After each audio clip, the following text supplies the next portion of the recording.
Olá, meus amores, tudo bem com vocês? Espero que sim. Vamos aí dar início à nossa apostila 3 de História, né? Vamos falar um pouquinho que tratamos na apostila anterior, que é o que nossos amiguinhos estão conversando aí, ó, na página 101. Na apostila anterior, estudamos sobre as maneiras pelas quais podemos formar uma família, os laços de parentesco, a maneira de representarmos uma família na árvore genealógica e as principais mudanças nas famílias ao longo dos anos. E nesta apostila estudaremos o tempo, as formas de marcar o tempo, o significado das datas comemorativas e as transformações ocorridas ao longo dos anos na sociedade. Então, assim, turma, aí vocês perguntam, o que é o tempo, professora? Por que medimos o tempo?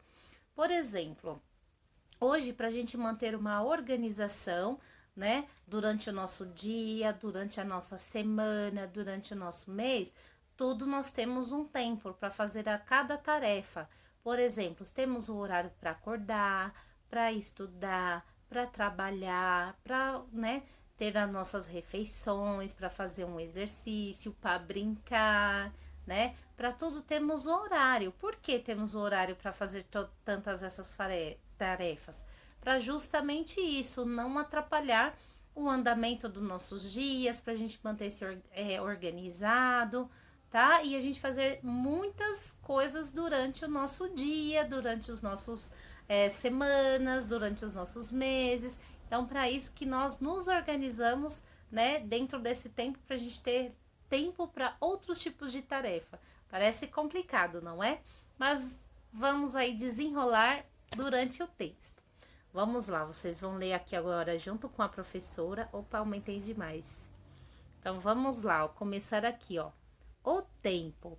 Esse texto nós vamos falar como, né, era marcado o tempo antigamente, porque hoje nós temos relógio, todo tipo de relógio. Mas vamos ver como que deu início a tudo isso. Vamos lá, ó. A contagem e o controle do tempo sempre foram assuntos muito importantes para o ser humano. Controlar a passagem do tempo significava garantir a existência humana.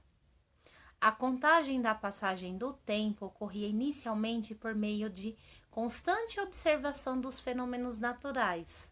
Dessa forma, o dia e a noite, por exemplo, qual momento o sol nasce, qual momento o sol se põe, qual momento que inicia a noite, qual momento que finaliza a noite, tá?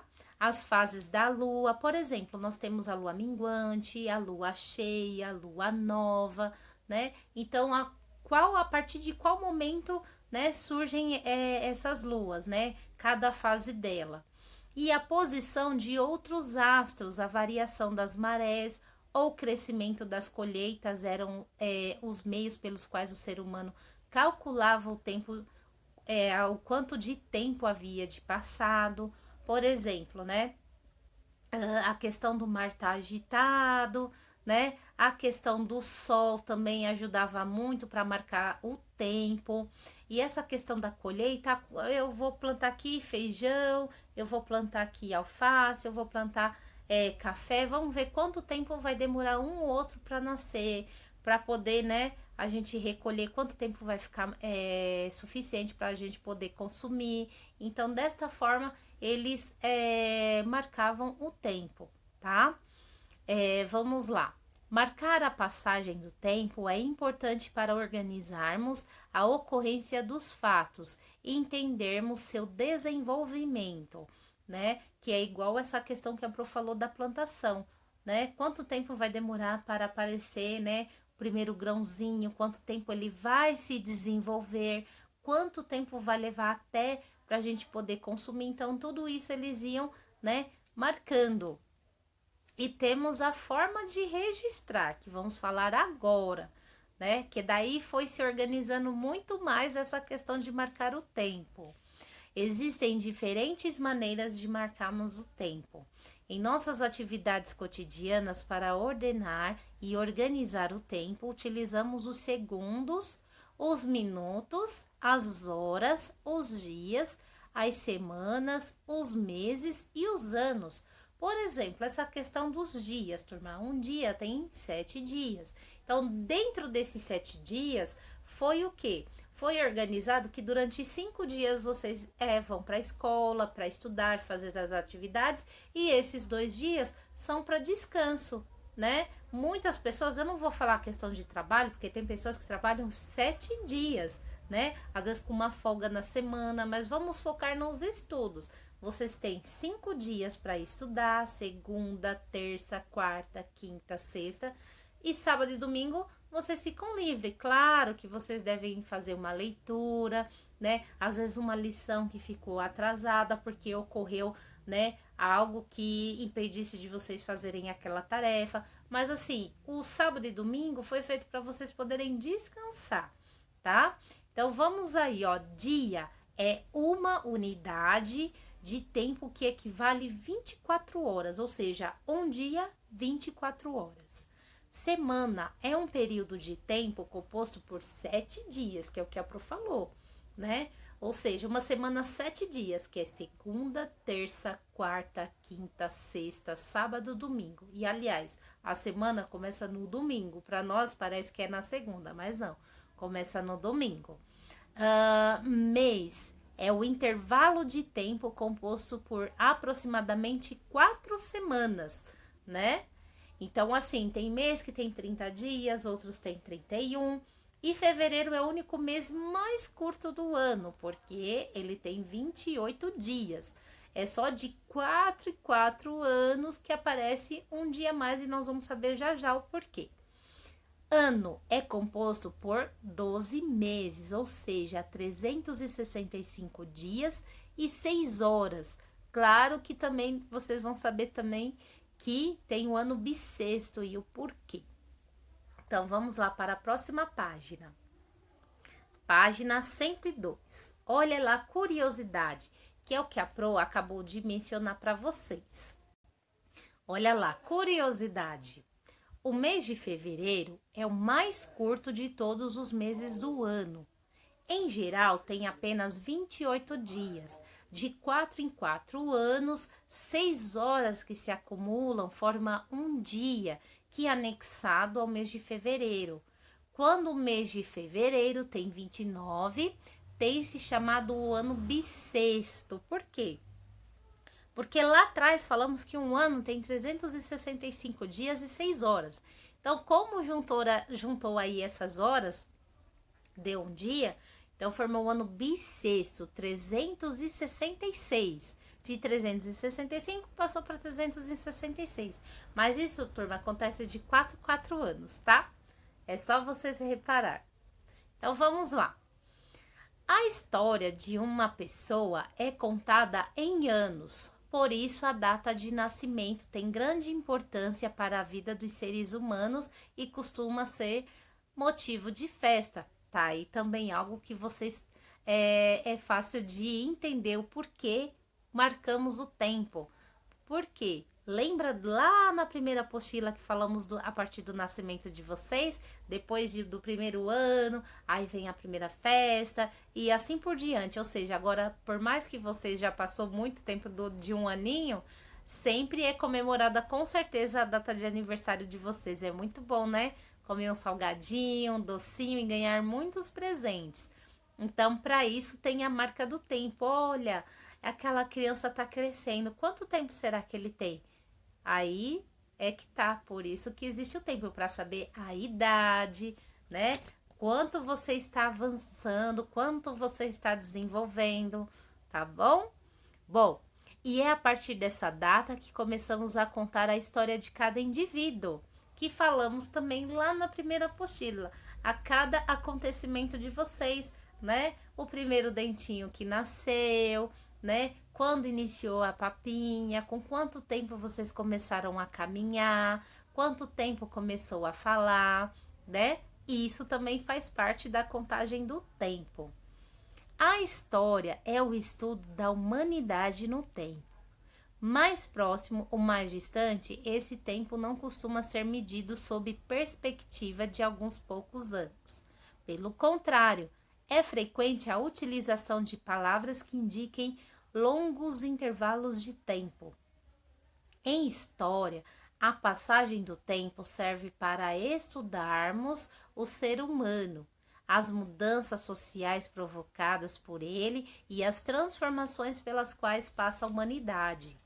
Essas mudanças demoram muito para ocorrer, por isso, em história, utilizamos uma contagem de tempo mais ampla. As décadas, os séculos e os milênios são algumas das unidades de tempo mais habitualmente utilizadas. No nosso país, o Brasil, tem pouco mais de 500 anos. Para a história, o Brasil ainda é um país jovem. Há culturas que ultrapassam 1000 anos de história, outras chegam a 5000 anos. O tempo histórico é bem mais longo que nosso tempo. Ou seja, aí nesse texto, turma, fala a questão das mudanças. Por exemplo, a Pro nasceu na década de 80, que é o intervalo de 1980 até 1989. Eu sou de 87, quase no finalzinho dessa década.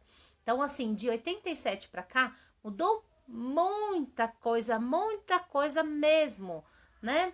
Desde a questão das roupas, né? Da questão da tecnologia, quando a Pro nasceu, não tinha, né? Questão de celular, de internet, não tinha nada disso. Era muito, né? Era muito pequeno essa questão, ainda estava em desenvolvimento, tá? Então, de lá para cá mudou muita coisa. Bom, e essa questão de tempo, por exemplo, aí agora, né? Vamos agora organizar esse tempo num percurso um pouco maior. Temos aí o intervalo de 10 anos, que é uma década, que a Pro acabou de explicar. Por exemplo, de 1980 até 1989. Aí já fechou uma década, que é a década de 80, tá? Ou seja, 10 anos. O intervalo de 100 anos, que chama-se o quê? Século. O intervalo de 1000 anos, que chama milênio. Então, vamos lá. 10 anos, década. 100 anos, século. E 1000 anos, milênio. Certo, turminha? Parece difícil, mas vocês vão conseguir entender. Então, vamos lá. Temos aí agora as atividades. Começa aí na página 102 e vai até a página 103. Vamos à primeira. Como ocorria inicialmente a contagem da passagem do tempo? Como ocorria essa questão? Como eles contavam, né? Isso vocês vão reler o texto bem direitinho e prestar atenção lá no início que já explica essa resposta. Número 2, relacione corretamente. Temos aí o número 1 que indica dia, número 2 indica semana, número 3 indica o mês e número 4 o ano. Então, vamos lá, e a primeira alternativa é um intervalo de tempo composto por aproximadamente 4 semanas. Qual que será essa questão certa? Será que é o dia que é composto por 4 semanas? É a semana que é composto por 4 semanas? É o mês que é composto por 4 semanas ou é o ano composto por 4 semanas? Então, vocês vão relacionar cada resposta, né, a essas alternativas. Aí, a próxima é um período de tempo composto por 7 dias. Qual que é esse período de tempo? É um dia, é uma semana, é um mês ou ano? É composto por 12 meses, ou seja, 365 dias e 6 horas. É o quê? É o dia, é a semana, é o mês ou é o ano? É uma unidade de tempo equivalente a 24 horas. É o quê, turma? É o dia que tem 24 horas? É a semana? É o mês ou é o ano? Essa tá bem facinho, vocês vão tirar de letra. Aí na página 103, tem aí a finalização dessas atividades. Número 3. Quais são os intervalos de tempo mais utilizados no estudo da história? Quais são esses intervalos, né? Está lá no texto. Qualquer dúvida, vocês dão uma lidinha. Número 4. Por que utilizamos uma contagem de tempo mais ampla no estudo da história? Por que aumentar mais essa questão da quantidade de tempo, né? Em décadas, né? Século, milênios.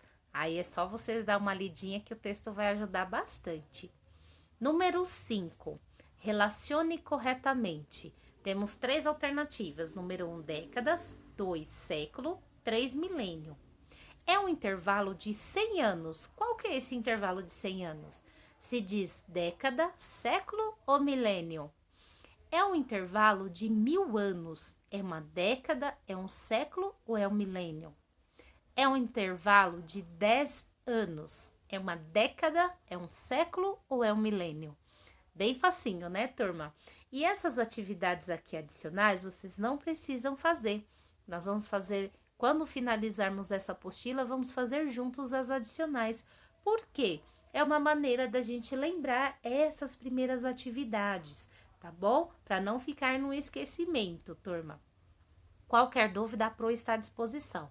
Lembrando, colocar o nome em cima da folha juntamente com a data.